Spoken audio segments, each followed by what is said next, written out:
अस्सलामुअलैकुम फ्रेंड्स, आज की वीडियो में हम डिस्कस करेंगे 153 की सब सेक्शन 1B के बारे में कि कौन सी टाइप के लोग ये वाली रिटर्न सबमिट करते हैं। दो तरह के लोग जो है ये रिटर्न सबमिट करते हैं, दोनों के बारे में मैं डिटेल से आपको बताता हूं और उसके बाद हम जो है वो रिटर्न फिल करके उसको सबमिट करना भी सीखेंगे। वीडियो में आगे बढ़ने से पहले एक छोटी सी रिक्वेस्ट है कि इस वीडियो को लाइक और चैनल को सब्सक्राइब कर लें।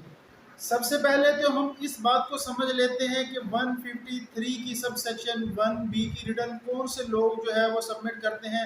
जिन लोगों को पेमेंट जो है वो 153 की सब सेक्शन 1B के तहत मिलती है, ऐसे वो तमाम लोग जानते हैं कि उनको पेमेंट जो मिल रही है वो कहाँ से मिल रही है। ठीक है, अगर तो वो फाइलर होते हैं तो उनको 11% टैक्स देना पड़ता है और अगर वो नॉन फाइलर है तो उनको 22% टैक्स देना पड़ता है। तो ज़ाहिरी बात है, रिटर्न सबमिट करने के लिए आप आए हैं तो ये आप फाइलर होंगे तो आप आए हैं। ठीक है, तो इसका मतलब है कि आपको 11% टैक्स देना पड़ेगा। जो दो कैटेगरी के लोग होते हैं उनमें से एक वो कैटेगरी होती है जो कि किसी भी सरकारी महकमे में या नीम सरकारी में या प्राइवेट अदारे के अंदर जो है वो काम कर रहे होते हैं। जैसे कोई भी बंदा काम करता है ना फुल टाइम के लिए, तो वो भी फुल टाइम के लिए ही काम कर रहे होते हैं। 8 घंटे या 6 घंटे जो भी ड्यूटी टाइमिंग होती है वो उनकी ड्यूटी टाइमिंग भी होती है। तो वो काम करते हैं बाकायदा मुलाजिम के तौर पर। ठीक है, तो लेकिन उनको जो पेमेंट मिल रही होती है वो 153 की सब सेक्शन 1B के तहत मिल रही होती है। तो ऐसे वो अदारे जो है उनको पेमेंट कर रहे होते हैं, वो डेली वेजेस के अकाउंट से जो है उनको पेमेंट कर रहे होते हैं। तो जो कि उनकी जो है उनकी तनख्वाह वो कंसीडर नहीं करती कंपनी या अदारा, तो वो उनको डेली वेजेस के तौर पर पेमेंट करती है, जो कि एक्स्ट्रा सर्विसेज देने के ऊपर जो है वो उनको पेमेंट की जाती है। होते वो मुलाजम ही हैं, लेकिन कोई एक्स्ट्रा जो वर्क है वो नहीं कर रहे होते, कोई एक्स्ट्रा एफिशिएंसी नहीं दिखाते वो लोग। जैसे बाकी मुलाजिम होते हैं वैसे ही ये भी मुलाजिम होते हैं। लेकिन अदारा जो होता है इनको जो पेमेंट करता है वो डेली वेजेस के अकाउंट से ही इनको पेमेंट की जाती है। तो ऐसे वो तमाम मुलाजमीन को भी इस बात का बखूबी इल्म होता है कि हमें जो पेमेंट मिल रही है वो डेली वेजेस के अकाउंट से मिल रही है। ठीक है, ऐसे वो तमाम लोगों का कोई भी सोर्स ऑफ इनकम कोई दूसरा नहीं होता, वो सिर्फ और सिर्फ यही मुलाजमत कर रहे होते हैं। या अगर वो कोई काम कोई कर भी रहे होते हैं तो कोई छोटा मोटा काम कर रहे होते हैं, इसके अलावा वो कोई काम नहीं करते। बहुत आसान अल्फाज में अगर मैं आपको समझाऊं तो किसी भी अदारे के अंदर कोई भी अगर बंदा काम करता है और वो तनख्वाह के ऊपर काम कर रहा होता है, वो समझता है कि वो तनख्वाह ले रहा है, लेकिन उसको जो पेमेंट मिलती है वो डेली वेजेस के अकाउंट से मिलती है। 153 की सब सेक्शन 1B के तहत मिलती है। ठीक है, जिसके ऊपर जो है नॉन फाइलर के लिए टैक्स जो है वो 22% है और फाइलर के लिए जो टैक्स है वो 11% है। ये टैक्स जो है वो चेंज भी हो सकता है आने वाले वक्त में, लेकिन फिलहाल यही टैक्स चल रहा है।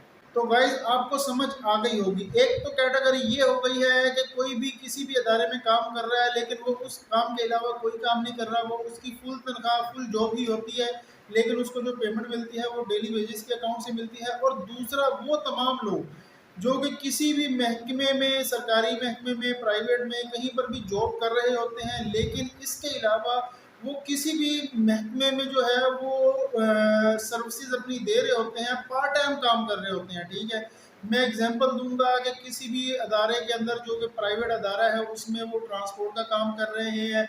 ये तो खैर आपने ज़्यादा सुना नहीं होगा, लेकिन आपने सुना होगा कि टीचर्स वगैरह जो होते हैं अगर वो कहीं स्कूल जाते हैं, सरकारी टीचर हैं या वो कोई प्राइवेट टीचर है, इसके अलावा उन्होंने ट्यूशन पढ़ाना होता है, या अगर वो ट्यूशन नहीं पढ़ा रहे तो आजकल जो है वो बड़े बड़े शहरों में जो है वो जो क्लासें हो रही हैं वो दोपहर को भी हो रही होती हैं और शाम में भी हो रही होती हैं, तो वो बाकायदा स्कूल की टाइमिंग होती है।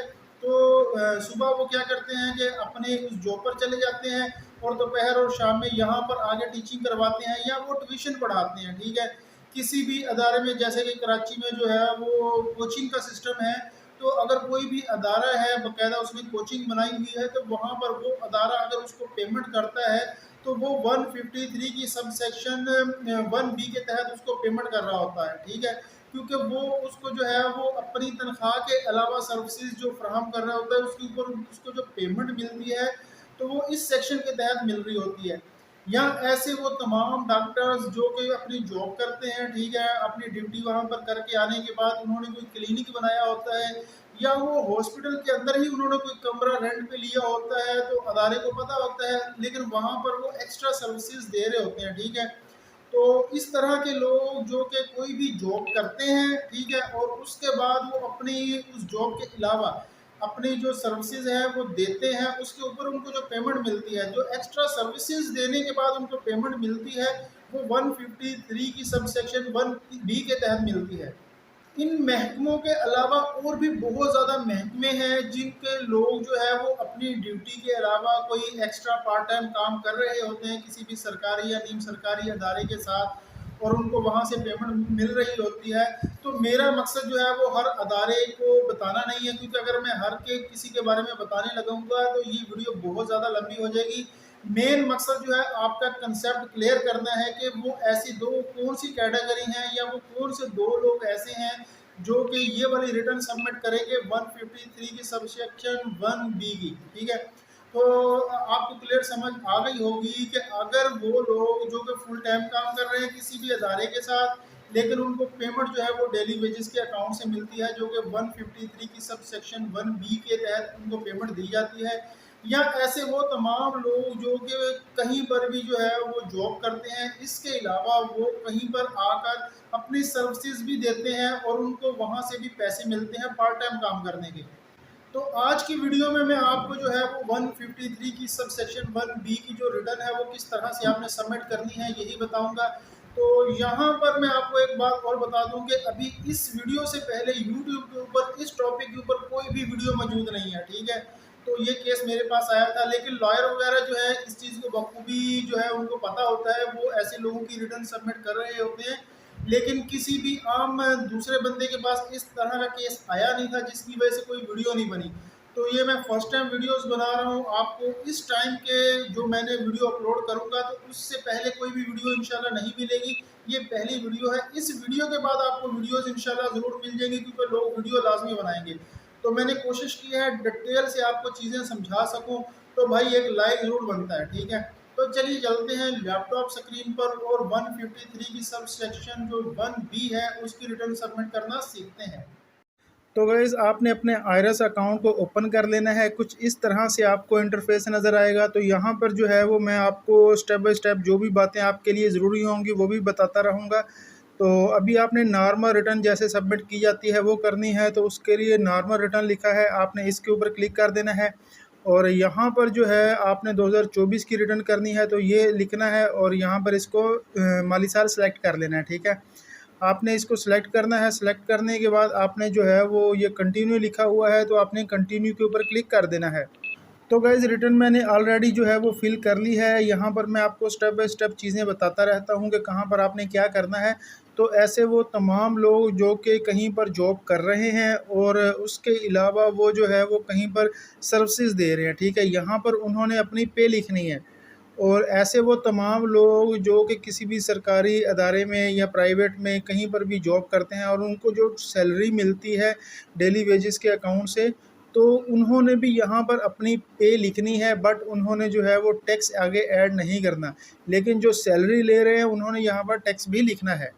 तो गाइज़ यहाँ पर आपने अपनी तनख्वाह लिखनी है और उसके बाद आपने कैलकुलेट के ऊपर क्लिक करना है और उसके बाद आपने सेव कर देना है। तो आपने हर स्टेप को जो है वो सेव करते रहना है। तो गाइज़ इसके बाद जो नीचे आखिर में वेल्थ स्टेटमेंट लिखा हुआ है, तो आपने इसके ऊपर क्लिक करना है और पर्सनल एक्सपेंसेस के ऊपर आपने आ जाना है। तो यहाँ पर तमाम चीज़ों को आपने फिल करना है। स्टेप बाय स्टेप मैं आपको नहीं बताऊंगा क्योंकि इस टॉपिक के ऊपर ऑलरेडी मैंने वीडियो बनाई हुई है। अगर आप वो मेरी वीडियो देखना चाह रहे हैं तो यूट्यूब की प्लेलिस्ट ABR से जाकर देख सकते हैं, एक एक चीज़ के बारे में मैंने बताया हुआ है। तो अभी आपने जर्नल जो है इसको देख लेना है कि कहाँ पर आपने टेलीफोन के पैसे ऐड करने हैं, कहाँ पर गैस के, कहाँ पर बिजली के, कहाँ पर जो है वो घरेलू पैसे ऐड करने हैं, उसके बाद कैलकुलेट करना है और सेव करना है। तो ये तमाम स्टेप आपको ऑलरेडी पता होंगे। अगर नहीं पता तो वो वाली वीडियो देख लें, तो आपने इसको सेव कर लेना है। यहाँ पर मैं आपको जर्नल इन्फॉर्मेशन दे रहा हूँ ताकि आपको पता हो कि 153 की सब सेक्शन 1B की जो रिटर्न है वो कैसे जो है सबमिट की जाती है। ये सेम टू सेम जो है ना वो वही रिटर्न होती है जो कि आप नॉर्मल दूसरी करते हैं। जस्ट इसमें 153 की सब सेक्शन 1B का जो कॉलम है ना उसको आपने फिल करना है और इसके अलावा चंद स्टेप्स हैं उनको आपने फॉलो करना है। इसके अलावा बाकी तमाम चीज़ें वैसे ही होती हैं जैसे आप नॉर्मल रिटर्न सबमिट करते हैं। तो गाइज़ अभी आपने पर्सनल एसेट ऐड करने हैं, आपके जो असासे हैं या आपके पास जो रकम मौजूद है कहाँ कहाँ पर है तो वो आपने ऐड करनी है यहाँ पर। तो यहाँ पर ज़ाहिर बात है ऐड मैंने की हुई है तमाम चीज़ें, तो ये एनिमल्स की रकम है। इसके अलावा नीचे भी तमाम चीज़ें मैंने ऐड की हुई है। तो यहाँ पर जो बैंक अकाउंट का बैलेंस आपने लिखना है ना वो 30 जून वाला ही होना चाहिए, क्लोजिंग बैलेंस, ठीक है। उसके अलावा कोई भी दूसरा बैलेंस आपने नहीं लिखना। तो उसके अलावा अगर आपके पास कैश है या गोल्ड है या कोई भी चीज़ है तो वो आपने यहाँ पर जो है वो लिख देनी है। तमाम चीज़ें आपने ऐड कर देनी है, मैंने ऑलरेडी ऐड की हुई है। उसके बाद आपने कैलकुलेट लिखकर सेव के ऊपर क्लिक कर देना है। तो गाइज़ उसके बाद आपने रिकॉन्सिलेशन ऑफ नेट एसेट के ऊपर क्लिक कर देना है। यहाँ आने के बाद हमारे पास सबसे पहला जो ऑप्शन है ये हमारे करंट ईयर के असासे हैं, ठीक है। तो हमने जो असासे ऐड किए थे वो भी और पिछले वाले भी। उसके बाद जो नीचे वाला ऑप्शन है ये प्रीवियस ईयर के जो असासे थे, ठीक है, वो है। और उसके बाद इस साल जो हमारे ये वाले पैसे जो है वो ऐड हुए हैं नए में उसमें। और इसके बाद जो है ना यहाँ पर आपने जो 7031 का कोड है ये वाला, ठीक है, यहाँ पर आपने वो सैलरी लिखनी है, वो अमाउंट लिखनी है जो कि आपने ऊपर सैलरी में ऐड की थी, ठीक है, वो अमाउंट आपने यहाँ पर भी ऐड करनी है। तो गाइज़ उसके बाद आपने नीचे की तरफ आ जाना है। तो यहाँ पर अगर आप लास्ट पर देखें तो अनरिकॉन्सल्ड अमाउंट लिखा हुआ है। तो यहाँ पर जो अमाउंट है ना ये आपने हमेशा ज़ीरो में लेके आनी है, ना प्लस में हो ना माइनस में हो। मैंने तमाम चीज़ें ऐड की हुई थी, इस वजह से यहाँ पर जो अमाउंट आ रही है वो ज़ीरो ही आ रही है।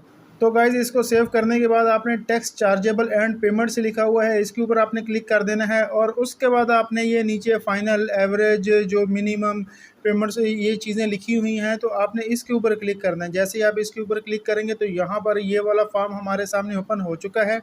उसके बाद आपने नीचे की तरफ आना है, यहाँ पर पेमेंट फॉर सर्विसेज होगा तो ये आ गया, ठीक है। यहाँ पर जो है वो 153 का जो सब सेक्शन है 1 और उसकी सब सेक्शन बी, ठीक है, इसके ऊपर जो टैक्स है वो 11% है।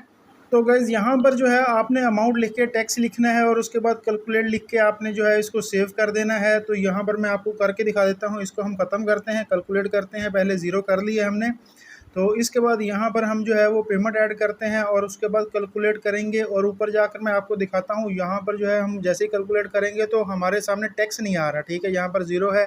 तो अभी हमने जो टैक्स कटा है 11%, उसका सर्टिफिकेट भी अदारे ने हमें दिया था, तो वो यहाँ पर जो है हम टैक्स ऐड करेंगे। तो जो भी अमाउंट है वो आपने यहाँ पर ऐड कर देनी है। उसके बाद यहाँ से कैलकुलेट दबा रहे हैं या ऊपर वाले से दबा लें, एक ही बात है। तो जैसे ही आप कैलकुलेट के ऊपर क्लिक करेंगे तो ऊपर देखेंगे तो आपकी अमाउंट जो है वो ऐड हो चुकी है। तो अभी हम क्या करेंगे, हमारा टैक्स भी आ चुका है तो अभी हम इसको सेव कर देंगे। तो गाइस दोनों कैटेगरी के लोग जो मैंने वीडियो के शुरू में बताया था दोनों इसी तरह अपनी अमाउंट ऐड करेंगे और टैक्स भी ऐड करेंगे, ठीक है। उसके बाद आपने जो है वो कंपोजिशन पे चले जाना है। यहाँ पर अगर आप लास्ट पर आएंगे तो आपको टैक्स ज़ाहिर बात है आपका ज़्यादा कटा है, तो यहाँ पर जो है रिफ़ंड में कुछ अमाउंट आ रही है। अच्छा, यहाँ पर मैं आपको एक बात और बता दूं कि जब हमने प्रीवियस जो हमारा डाटा था उसको जब हमने इंपोर्ट किया था तो यहाँ पर 153 की सब सेक्शन 1B के अंदर जो है ऑटो के ऊपर एक अमाउंट आ गई थी जो कि कम थी, टैक्स भी आ गया था, अमाउंट भी आ गई थी, वो कम थी। तो हमने उसको जो है वो चेंज किया है, हमने अपनी मर्ज़ी का जो हमने अदारे ने हमें सर्टिफिकेट दिया है तो हमने वो वाली जो अमाउंट है वो ऐड की थी। उस सूरत में हमारा जो टैक्स है वो यहाँ पर रिफ़ंड में थोड़ा ज़्यादा आ रहा है। एफबीआर का जो सिस्टम था वो अपडेट नहीं था, तो आपने अपने जो अदारे ने आपको सर्टिफिकेट दिया है उसी के मुताबिक आपने जो पेमेंट है वो ऐड करनी है। आपने ये नहीं कहना कि एफबीआर ने जो है वो हमें ये डिटेल दी थी वो सही होगी, तो बाद में एफबीआर ही आपको बोलेगा कि आपने सही अमाउंट ऐड करनी थी। तो हमने लेट अमाउंट ऐड की है क्योंकि जैसे जैसे हमारा सिस्टम अपग्रेड होता रहता है तो हम ऐड करते रहते हैं। तो इसलिए आपने जो चीज़ें ऐड करनी है वो बिल्कुल सिंसियर होकर करनी है, सही करनी है। उसके बाद आपने बिज़नेस के ऊपर आ जाना है, यहाँ पर सेकंड वाले ऑप्शन है अदर्स, इसके ऊपर आपने क्लिक करना है। तो गाइज इसके बाद आपने क्या करना है कि ये अदर्स लिखा हुआ है तो इसके सामने जो है आपने कोई भी एक अमाउंट यहाँ पर ऐड करनी है, ठीक है। और अभी आप सोच रहे होंगे कि भाई हमारा तो कोई बिज़नेस है ही नहीं है, तो हम यहाँ पर अमाउंट जो है वो ऐड क्यों करें। तो यहाँ पर आपने कोई भी एक अमाउंट लिख देनी है, 30,000, 40,000, तो 50,000 लिख देनी है, कुछ भी एक अमाउंट लिख देनी है, कैलकुलेट करना है और उसको आपने सेव कर देना है। इस सवाल का जवाब जो है आगे चल के मैं आपको दूंगा। तो गैस जो अमाउंट आपने लिखी है वो यहाँ पर पहले ऑप्शन के अंदर भी आपको नज़र आएगी, आपकी इनकम, ठीक है। तो यहाँ पर भी आपको ये वाला जो पहला ऑप्शन है इसके अंदर आपको 44,000 रुपये नज़र आ रहे हैं। तो जो भी आप अपने बिज़नेस की वहाँ पर अमाउंट ऐड करेंगे वो आपको यहाँ पर नज़र आएगी। तो गाइज़ इसको आपने सेव कर लेना है, ठीक है। और यहाँ पर आपने दोबारा से वेल्थ स्टेटमेंट के ऊपर आना है। यहाँ आने के बाद आपने रिकन्सिलिएशन ऑफ नेट एसेट के ऊपर क्लिक करना है। तो यहाँ पर आप अमाउंट देखें हमारी ज़ीरो है, उसके बाद आपने इसको दोबारा से सेव कर लेना है, ठीक है। तो ये फाइनल है। अभी आप इसका रिव्यू देखना चाह रहे हैं तो देख लें, लेकिन यहाँ पर एक गलती जो आएगी जो चीज़ की, वो मैं आपको दिखाता हूँ कि कौन सी चीज़ जो है वो हमें ये कहेगा। जब हम इसको सबमिट करने लगेंगे तो हमारे सामने जो है ABR एक पॉपअप शो करवाएगा और हमें बताएगा कि ये चीज़ हमने ऐड करनी है, ठीक है। तो यहाँ पर ये सबमिट लिखा है, इसके ऊपर हम क्लिक कर देते हैं, ठीक है। जैसे ही हम इसके ऊपर क्लिक कर रहे हैं, ये देखें नीचे एक पट्टी आ रही है जिसके अंदर हमें जो है वो एक बात बताई जा रही है कि आपने अपना बिज़नेस ऐड नहीं किया। तो गाइज़ अभी आपके जहन में ये सवाल आएगा कि यार शाहिद भाई ने तो फालतू में जो है वो बिज़नेस ऐड कर दिया है, इस वजह से ये हमें जो है वो नोटिस नज़र आ रहा है। तो इससे कहीं बेहतर है कि हम बिज़नेस जो है उसको ऐड ही ना करें। तो भाई ऐड करना ज़रूरी है। अगर आप ऐड नहीं करेंगे, मैं आपको रिमूव करके भी दिखाता हूँ, एक और नोटिस हमें जो है वो नज़र आएगा। तो गाइस चलिए हम बिज़नेस को जो है वो रिमूव करके देख लेते हैं, ठीक है। वापस बिज़नेस के ऊपर आते हैं, यहाँ अदर्स के ऊपर आते हैं और उसके बाद हमने जो अमाउंट 44,000 रुपये की लिखी थी, यहाँ पर इसको जो है वो डिलीट कर देते हैं और उसके बाद कैलकुलेट करेंगे। कैलकुलेट करने के बाद ऊपर सेव लिखा है, हम इसको सेव भी करेंगे, ठीक है। तो अब हमारी वो अमाउंट जो बिज़नेस में हमने लिखी थी वो गायब हो चुकी है। अब हम दोबारा सबमिट करेंगे, ठीक है। सबमिट के ऊपर जाते हैं, यहाँ क्लिक करते हैं तो यहाँ पर एक नीचे देखें हमें पट्टी नज़र आ रही है जिसके अंदर हमें कहा जा रहा है कि भाई अपने बिज़नेस के बारे में तो कुछ बताओ, बिज़नेस में तो कुछ ऐड करो। तो गाइज़ अभी ABR जो है हमारे बिज़नेस के बारे में पूछ रहा है, जबकि हमारा तो कोई बिज़नेस है ही नहीं है। लेकिन ये ABR की रिक्वायरमेंट है, तो ज़ाहिर बात है बिज़नेस में कुछ तो ऐड करना पड़ेगा, कोई अमाउंट तो ऐड करनी पड़ेगी। तो हम कोई भी एक अमाउंट कर देते हैं, ज़ाहिर बात है हमारा बिज़नेस तो है नहीं है और हम बहुत कम अमाउंट ऐड कर देते हैं ताकि उसके ऊपर कोई टैक्स भी ना लगे, ठीक है। तो यहाँ पर मैं बार बार आपको करके दिखा रहा हूँ कि कुछ सबमिट जो है वो ये नहीं होगी जब तक जो है हम कोई बिज़नेस के अंदर अमाउंट जो है वो ऐड नहीं करेंगे। वीडियो तो थोड़ी लंबी ज़रूर बन गई है, लेकिन मैंने कोशिश की है कि हर स्टेप के बारे में आपको बताया जाए। अब हम दोबारा से बिज़नेस के अंदर जो है वो 44,000 रुपये ऐड कर देते हैं, कैलकुलेट करके इसको सेव कर देते हैं। इज़्ज़त इसी में है, ठीक है। तो जब ये कह रहे हैं तो इसको हमने जो है वो अदर्स में हर चीज़ ऐड की है, हमने कोई बिज़नेस बताया नहीं है। अदर्स है, अदर्स में कोई भी अमाउंट हो सकती है। हमने एक दिहाड़ी कहीं कहीं क्यों ना लगाई हो तो हम वो अमाउंट भी शो कर सकते हैं कि हमने मज़दूरी की थी या हमने कुछ भी किया था। उसके बाद अगर हम सबमिट के ऊपर क्लिक करते हैं तो यहाँ पर हमें वो बता रहा है कि भाई आप अपना बिज़नेस जो है वो ऐड करें। तो अभी हमने जो है वो बिज़नेस ऐड करना है, तो इसके बारे में हमें कहा जा रहा है कि एट्रीब्यूट के अंदर जो है वो बिज़नेस को आपने सेलेक्ट करना है। तो ये पहला जो लफ्ज़ है एट्रीब्यूट, इसके ऊपर आपने क्लिक कर देना है। तो यहाँ पर जो बिज़नेस नंबर 1 है तो यहीं पर हम ऐड कर लेते हैं, इसके ऊपर आपने क्लिक कर देना है। तो यहाँ पर नीचे काफ़ी लंबी लिस्ट है, अगर आप इसको देखना चाह रहे हैं तो इसको देख सकते हैं, ठीक है। ये एक काफ़ी बड़ी लिस्ट है, यहाँ से आपने जो है वो बिज़नेस ऐड करना है। उससे कहीं बेहतर है कि ऊपर सर्च के ऑप्शन को इस्तेमाल किया जाए। तो सर्च के अंदर जो है वो हम दोबारा से इसके ऊपर क्लिक करेंगे, यहाँ पर जो है सर्च का ऑप्शन है। तो यहाँ पर हम जो है वो अदर्स लिखते हैं, ठीक है। अदर्स में जो है वो नीचे स्टेप बाय स्टेप जितने भी हमारे पास कारोबार हैं, बिज़नेस हैं, वो हमने देखने हैं। तो हमने सर्च के अंदर भी अदर्स के अंदर अदर्स ही सिलेक्ट करना है, ठीक है। तो यहाँ पर जो दूसरा दोनों अदर्स आ गए ये हमने यहाँ पर सिलेक्ट कर देना है, ठीक है। और इसको सिलेक्ट करने के बाद हमने इसको जो है वो सेव कर देना है। तो गाइज़ यहाँ पर आपने जब ऑर्डर सेलेक्ट कर दिया है और उसके बाद आपने डाटा पर वापस आ जाना है और यहाँ पर जो है आपने हर चीज़ को दोबारा से रीचेक कर लेना है कि आपने सही ऐड की है या नहीं की है, क्योंकि मैंने तमाम चीज़ें चेक कर ली हैं, ठीक है। अगर आपकी तमाम चीज़ें सही हों, फाइनल हो, तो उसके बाद ये सबमिट का ऑप्शन है तो आपने इसके ऊपर क्लिक कर देना है। यहाँ पर ये पेज आपके सामने आएगा। तो यहाँ पर आपको दोबारा कहा जा रहा है कि आप अपनी जितनी भी आपने चीज़ें भरी हैं, फ़िल की हैं, फॉर्म फ़िल किया है, तो उसको दोबारा से देख लें, ठीक है। अगर आप देखना चाह रहे हैं तो सारे स्टेप जो है वो आप देख लें। तो मैं जो है फ़िलहाल नहीं देखने वाला क्योंकि मैंने इसका रिव्यू कर लिया है। उसके बाद यहाँ पर ही पिन है, तो आपने यहाँ पर अपने इस आईडी का आइरिस का जो है वो पिन लगाना है। तो गाइस पिन लगाने के बाद सबमिट के ऊपर हम क्लिक कर देंगे। जैसे ही सबमिट के ऊपर क्लिक करेंगे, यहाँ पर देखें हमें बताया जा रहा है कि आपकी जो रिटर्न है ये सबमिट हो चुकी है। तो गाइस इसके बाद अगर आप कंप्लीट टास्क के ऊपर क्लिक करते हैं, ठीक है, यहाँ पर आने के बाद डिक्लेरेशन के ऊपर आते हैं, तो यहाँ पर आपको वो वाली रिटर्न नज़र नहीं आएगी। तो इसके लिए ज़रूरी है कि आप अपने पेज को रिफ़्रेश कर लें। यहाँ से भी आप रिफ़्रेश कर सकते हैं, इसके अलावा लेफ़्ट से भी कर सकते हैं, ठीक है। रिफ़्रेश करेंगे, उसके बाद आपने वापस जो है वो कंप्लीट टास्क के अंदर आना है और यहाँ डिक्लेरेशन लिखा है, इसके ऊपर आपने क्लिक करना है। तो यहाँ पर ऊपर अगर आप देखें तो हमें 2024 की जो रिटर्न है वो नज़र आ रही है। तो गैस इस तरह से आप जो है वो अपनी 153 की सब सेक्शन 1B के जो पैसे हैं वो अपनी रिटर्न में ऐड कर सकते हैं। आप कोई भी सर्विसेज दे रहे हैं या आप जॉब ही के पैसे ले रहे हैं, किसी भी तरीके से, मैंने डिटेल से हर चीज़ बताई है। तो इस तरह से आप अपनी रिटर्न जो है वो सबमिट कर सकते हैं। अगर आप इस रिटर्न को देखना चाह रहे हैं जो आपने सबमिट किया है, तो इस आइस के ऊपर क्लिक करके आप इस रिटर्न को जो है वो देख भी सकते हैं। तो गाइस इस तरह से रिटर्न आपके सामने आ चुकी है। यहाँ से आप इसका प्रिंट लेना चाहें तो ले सकते हैं। इस तरह से मैंने कंप्लीट डिटेल के साथ आपको हर चीज़ बताई है ताकि कोई भी चीज़ मिस ना हो। अगर आपको वीडियो अच्छी लगी हो तो इसको लाइक और अपने दोस्तों के साथ शेयर ज़रूर कीजिएगा। Thanks for watching. अल्लाह हाफिज़।